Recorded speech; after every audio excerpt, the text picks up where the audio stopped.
저는 어릴 때 어머니가 우는 모습을 자주 봤습니다. 하지만 그때는 이해하지 못했습니다. 왜 우는지, 무엇이 그렇게 힘든지, 그저 어른들은 원래 그런 줄 알았습니다. 가끔은 짜증도 났습니다.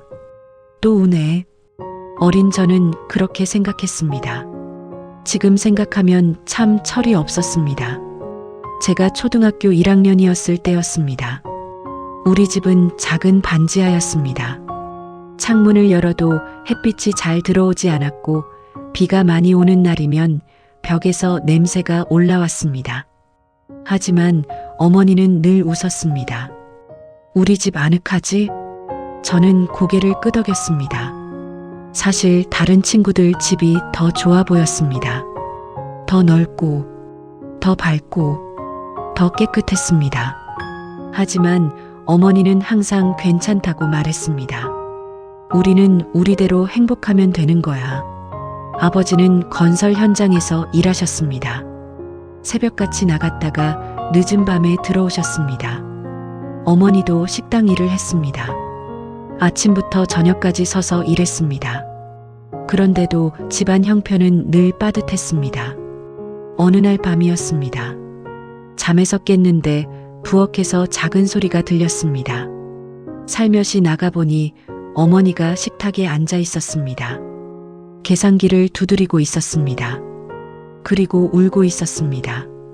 조용히, 소리도 내지 못한 채 저는 다가가지 않았습니다. 그저 다시 방으로 들어갔습니다. 왜 우는지 몰랐으니까요. 초등학교 4학년 때였습니다. 친구가 새 운동화를 신고 왔습니다.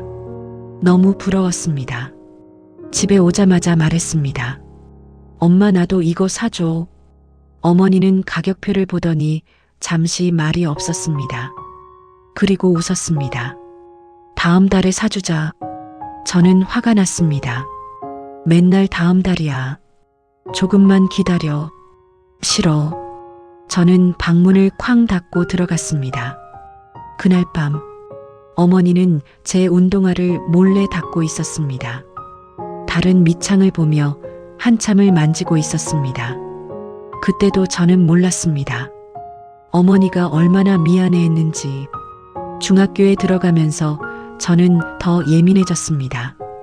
친구들은 학원에 다녔습니다. 저는 못 다녔습니다.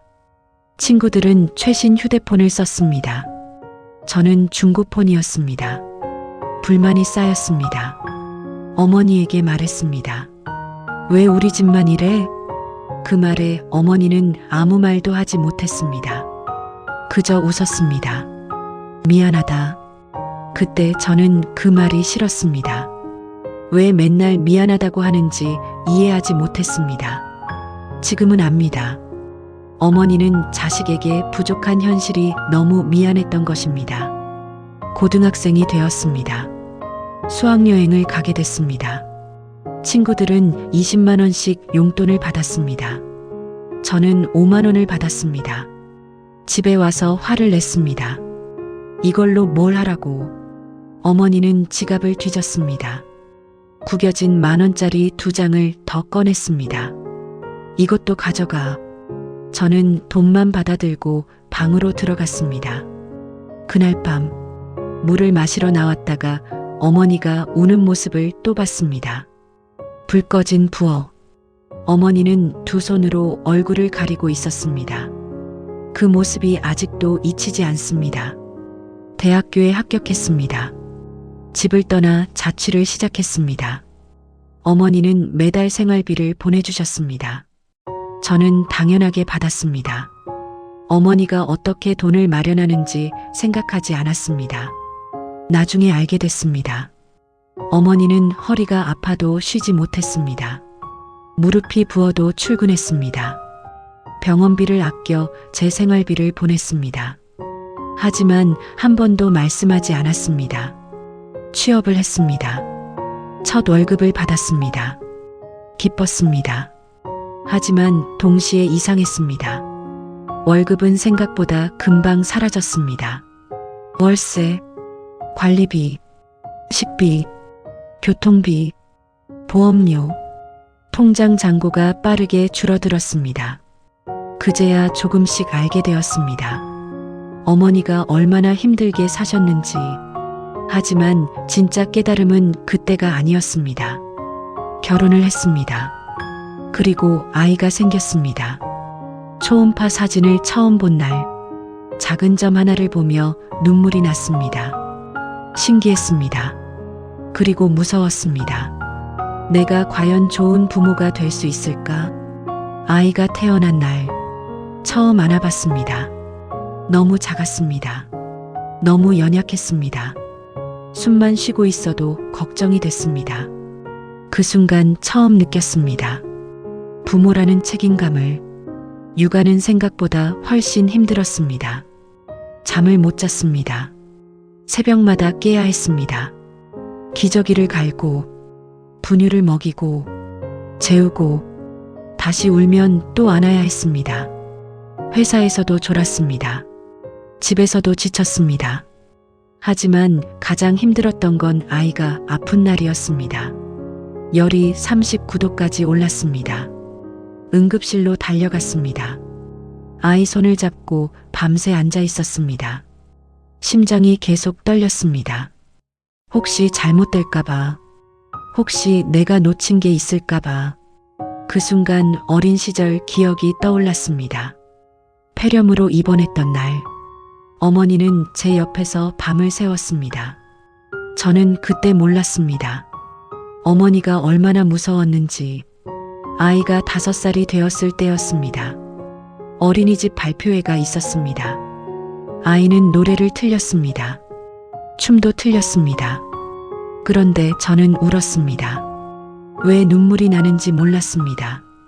그저 아이가 무대에 서 있다는 사실만으로 가슴이 벅찼습니다.